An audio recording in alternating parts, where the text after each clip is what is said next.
साता के उदय में दिखने वाली विभूतियाँ या पुण्य के उदय में दिखने वाली विभूतियाँ, शुभ नाम कर्म के उदय में दिखने वाली विभूतियाँ वो दिखती तो हैं, लेकिन उसके पीछे जो क्लेश है वो नहीं दिखता। अमीरों का, धनवानों का, ज़्यादा पुण्यवानों का सबसे बड़ा दुख यही है। अमीर आदमी इतना महंगा मोबाइल लेके बैठा है, इतनी बड़ी गाड़ी से आया है, इतना बड़ा बंगला बनाया है, इतनी फैसिलिटी है, और सोने का इतना मोटा उसने ब्रासलेट पहन रखा है, और तो ये सब उसका महंगा ब्रासलेट, चश्मा, अंगूठी, ये सब दिखता है लोगों को, लेकिन उसका दुख नहीं दिखता है। कितने सुखी हैं भाई, कितने बड़े आदमी हैं, कितने ज़्यादा समृद्ध हैं, इस तरह से देखते हैं, इस तरह से प्रशंसा भी करते हैं, लेकिन उसका दुख जो है वो किसी को दिखता नहीं है। चक्रवर्ती के कितनी रानियां हैं बोले? घोड़े, हाथी। यहाँ देखिए आप, लोगों के पास तक हिसाब है उनके हाथी घोड़ों का, और नाती पोतों का हिसाब, और उनके बर्तनों का, और उनकी गायों का, और सब चीज़ का हिसाब है। ओह, इतना वैभव है, लेकिन इस सब उदय में भी उसकी जो मानसिक अशांति है, उसका जो मानसिक क्लेश है, उसकी जो बार बार उठापटक है, जय पराजय है, परिवार और कुटुंब के झंझट हैं, ये कम नहीं होते हैं। तो कितना पुण्य है आचार्य श्री का, हाँ, और कितना फिर उसके पीछे पुण्य। तो ठीक है अपनी जगह, पुण्य का उदय, साता का उदय, और साता के साथ साथ शांति की स्थिति।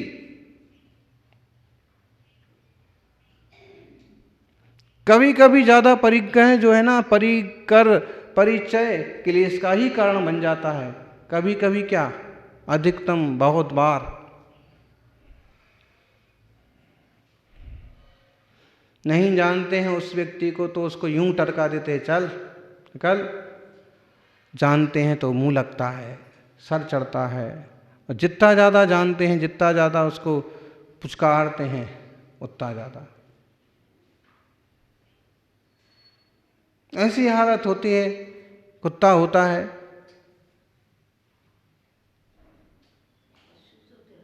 यूं डंडा मार के भगा दो, कहीं कहीं करता हुआ भागता जाएगा। दो तरह की हालत होती है। कुत्ता या तो काटता है या चाटता है, उसे मारो तो काटने को दौड़ता है, काटता है। कमज़ोर होता है तो रोता हुआ भाग जाता है, नहीं तो काटने को दौड़ता है, और लाड़ करो तो चाटने को दौड़ता है। दोनों चीज़ें खतरनाक है। फिर क्या करो?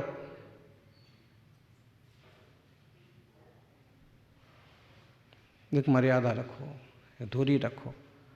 उसका काटना भी अच्छा नहीं है और चाटना भी अच्छा नहीं।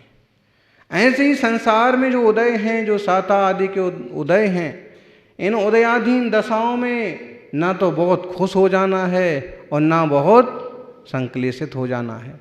दोनों स्थितियां बुरी हैं। संसार का बढ़ना रे नरदेह की यह हार है। संसार बढ़ रहा है, मान लीजिए, हैं? एक बुद्धिमान गुरु की शरण में रह करके अनेकों का कल्याण हो सकता है, भाववान भाग्यवान जीवों का। लेकिन 100 मूर्ख शिष्य बना लिए जाएं, चेले चपाटे इकट्ठे हो जाएं, तो वो तो गुरु की और जान ले। श्वेतांबर परंपरा का स्थूलिभद्र आचार्य का एक ऐसा ही उदाहरण है कि जब उनने ज़्यादा जोर दिया कि सब वापस दिगंबर धर्म स्वीकार करो, सब दुर्भिक्ष खत्म हो गया है, दक्षिण से वापस आ रहे हैं आचार्य देव दिगंबर देव, अब आप वापस सब उसी मार्ग को स्वीकार करो। तो उनके चेलों ने पहले तो कहा कि इन कपड़ों में तकलीफ क्या है, दुख क्या है, आराम से भोजन मिल ही रहा है, कपड़े हैं ही, शांति से 12 साल 12 ऋतुएं निकल गईं। तो उन्होंने कहा तकलीफ नहीं है, लेकिन ये मोक्ष मार्ग नहीं है, जो सही मार्ग है उसे स्वीकार करो। उन्होंने कहा कि आप चुप हो जाओ, और बात बढ़ गई और उनकी अच्छी ठुकाई हो गई। किनकी? गुरु जी की।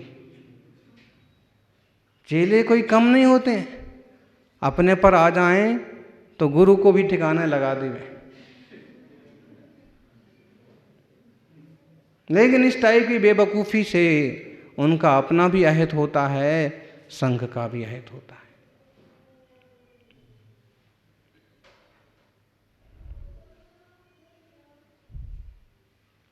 समझना, वो कथा है, भद्रबाहु चरित्र में भी उसका उल्लेख आता है। और जब वो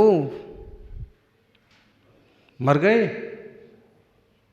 और बहुत सामान्य जाति के देव बने, तो उनने उनको तंग करना चालू किया, परेशान करना चालू किया, दुख देना चालू किया। तो उन सबों ने कहा कि माफ़ करो, क्षमा करो, आप हमारे गुरु हैं। तो उनने कहा कि तुमने ऐसा पाप क्यों किया, मूल मार्ग को स्वीकार करो। तो उनने कहा कि हमसे वो नहीं हो सकता, हम कैसे पालन करेंगे, कैसे दिगंबर रहना, कैसे लॉन्च करना। दिगंबरत्व तो अपने आप में एक प्रतिष्ठा है, वे वीतराग बाना तो ये होना ही चाहिए मोक्ष मार्ग के लिए, लेकिन खाली नग्न रहने से भी मोक्ष होता नहीं। आप देख लो, अगर वो दिगंबर देह मात्र से हैं और दुनिया के प्रपंच रच रखे हैं, तो दूसरे लोग भी उनका जैसे मजाक बनाते हैं, बोले हम भी तो दिगंबर हैं।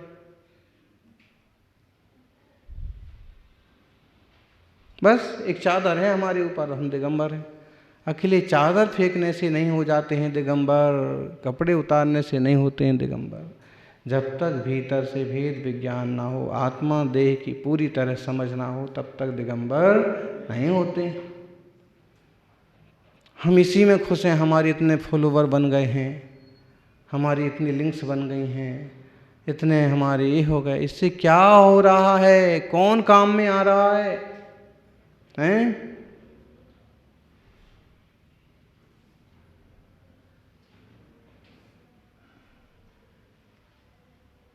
जो सहयोग कर रहे हैं श्रावक, उन्हें प्रेम से आशीर्वाद दो। बाकी तो एक खेल तमाशे से कुछ भी फायदा नहीं होना। आत्मार्थी सज्जनों, पुण्य भी कोई बहुत अच्छी चीज़ नहीं है। पुण्य के उदय में भी सबके सब, पुण्य उदय जिनके तिनके भी ना ही सदा सुख साथा हैं। यह जगवास यथार्थ दिखे सभी हैं दुखदाता। देख लो, पुण्य के उदय में इतने इतने सब कुछ मिल गया, उसके पीछे भी क्लेश चला आता है।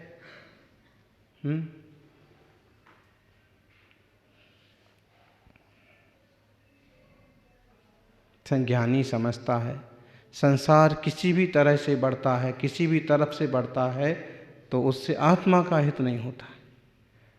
हमें इस बात की, किस बात की खुशी कि हमारे 50 चेले हो गए? खुशी तो तब हो कि 50 के 50 आत्मार्थी हैं, विवेक ज्ञानी हैं, बुद्धिमान हैं, सहज हैं, सरल हैं, आत्मनिष्ठ हैं। उन्हें मान अपमान भी बहुत जल्दी प्रभावित नहीं करता है, वचन और संकेत से उन्हें बहुत ज़्यादा प्रभाव नहीं पड़ता है। ऐसा कुछ निखार हो, ऐसा कुछ विकास हो, तो कुछ गौरव भी लगता है कि हाँ, ये मुनि ऐसे हैं कि आप एकदम शांत रहते हैं, सहज रहते हैं, आनंदित रहते हैं, अपने में रहते हैं।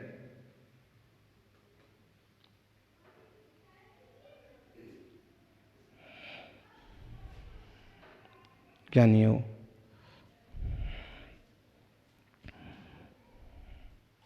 जिसम जीव सहावो नथ्य अभावो यह सब बहा तत्था ते होंते भिन्न देहा सिद्धा बची गोयर मदी है। सिद्ध भगवान जो हैं देह से भिन्न हैं, वचनों के अगोचर हैं, वही शुद्ध जीव हैं। वास्तव में जीव का अभाव नहीं है। कुछ लोगों की मान्यता है कि मरण होता है तो जीव का अभाव हो जाता है। जीव का अभाव हो जाता है? मरने के बाद जीव कहाँ जाता है? हैं? कहीं नहीं जाता है जीव। उसने जो आयु बांधी हो, जो गति बांधी हो, वहाँ जाता है, वो पाता है। जीव तो नष्ट नहीं होता। अगर जीव नष्ट हो जा रहा हो तो ये सारी साधना, सारे धर्म संप्रदाय की कोई जरूरत नहीं। क्यों? ऐसे बना, ऐसे मिट गया। क्या उचित है? क्या मतलब है उसका? हैं? ऐसे भी धर्म संप्रदाय हैं कि बड़ी बड़ी साधना कर रहे हैं और कह रहे हैं कि जीव का तो अस्तित्व ही नहीं है। प्रकृति का धर्म है ज्ञान, चेतना। पुरुष में नहीं होती है चेतना, पुरुष में नहीं है ज्ञान। सांख्य ऐसा मानते हैं, चार्वाक मानते हैं। पृथ्वी, जल, अग्नि, वायु, आकाश का जहाँ समुदाय इकट्ठा हो जाता है वहीं जीव की उत्पत्ति हो जाती। कहाँ होती है भाई?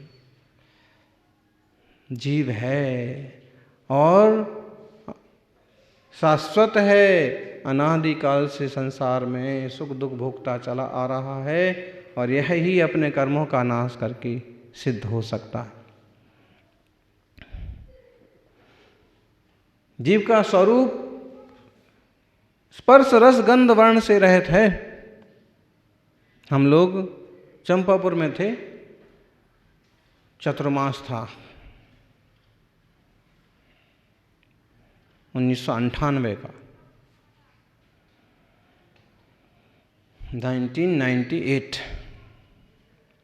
तो ऐसा पता नहीं कैसा योग बना कि एक युवक आया एक दोपहर को, शायद हम अकेले ही बैठे थे और एक युवक आया, वहीं कहीं का था, जैन नहीं था, और आकर के यूं मुंडी लटका के बैठ गया और उसने कहा कि मैं आत्महत्या करने जा रहा हूं, आखिरी बार आपके दर्शन करने आया हूं। तो मैंने कहा कि भाई अपन ऐसे ही, फिर कहा कि भाई क्यों आत्महत्या करने जाते हो? तो उसने कहा कि ये परेशानी है, वो परेशानी है, बहुत दुख है, और जैन नहीं था, अमुक परिवार से हूँ तो अमुक तरह की। तो मैंने कहा कि तुम ऐसा कर भी लोगे तो तुम्हारी आत्मा को तो फिर और भोगना पड़ेगा, नई गति लेना पड़ेगी, नई पर्याय लेना पड़ेगी, नए सिरे से। जो तुम कर रहे हो वो तुम्हें भोगना पड़ेगा, जो तुमने किया है वो भोगना पड़ेगा, जो बांधा है वो उदय में आएगा। उसने कहा कि मैं विश्वास नहीं करता आत्मा पर।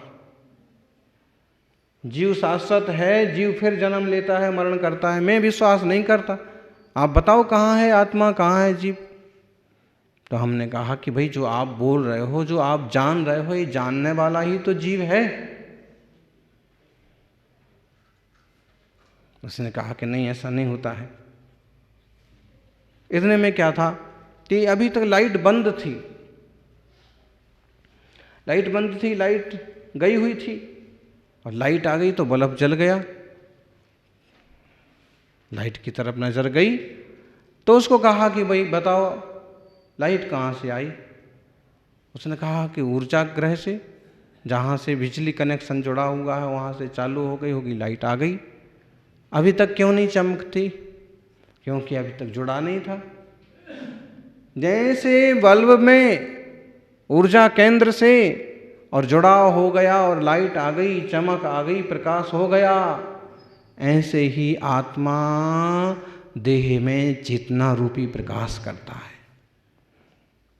आत्मा है तो देह काम करता है, शरीर चलता फिरता है, वरना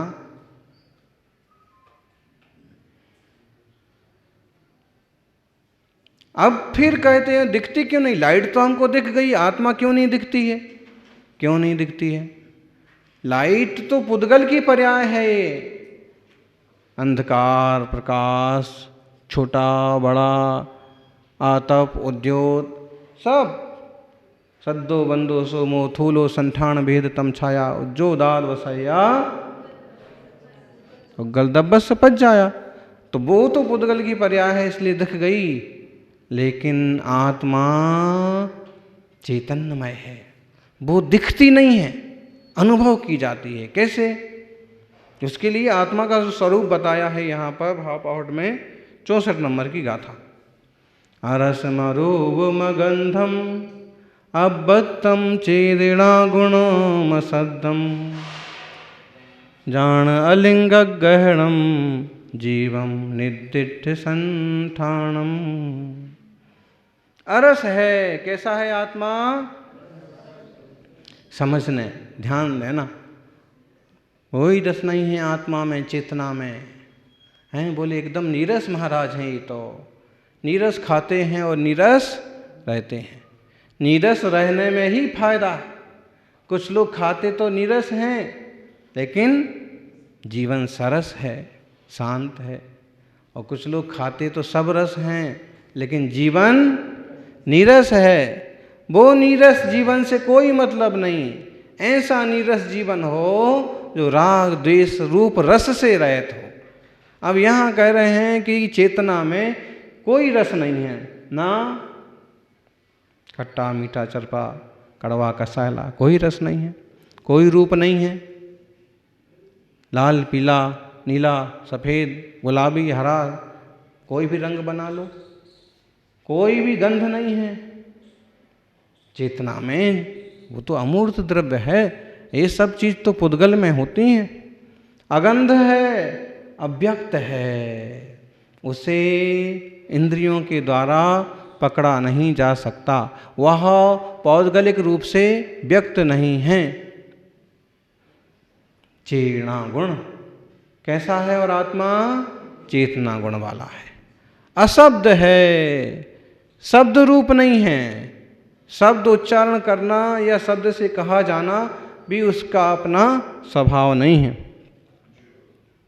जाणम अलिंग ग्रहणम, अलिंग ग्रहण है, कोई चिन्ह है, किस चिन्ह से उसे पकड़ें, अथवा इंद्रिय और मन के द्वारा पकड़ में नहीं आता है, इसलिए अलिंग ग्रहण है। अथवा न स्त्री न पुरुष न नपुंसक, ऐसा कोई लिंग नहीं है चेतना का, इसलिए वह अलिंग ग्रहण है। ऐसा जीव है और अनिर्दिष्ट संस्थान है। कैसा संस्थान है? अनिर्दिष्ट। अनिर्दिष्ट मतलब सुनिश्चित संस्थान नहीं कि ऐसा लंबा कि गोल कि त्रिकोण, ऐसा कोई संस्थान नहीं है आत्मा का। वो तो जिस पर्याय में संसार दशा में जिस शरीर में जाता है वैसा वैसा रम जाता है। और जब मोक्ष जाता है तो जिस अंतिम शरीर से मोक्ष जाता है उस शरीर आकार में उसकी शुद्ध आत्मा लोक के अग्रभाग पर विराजित होती है।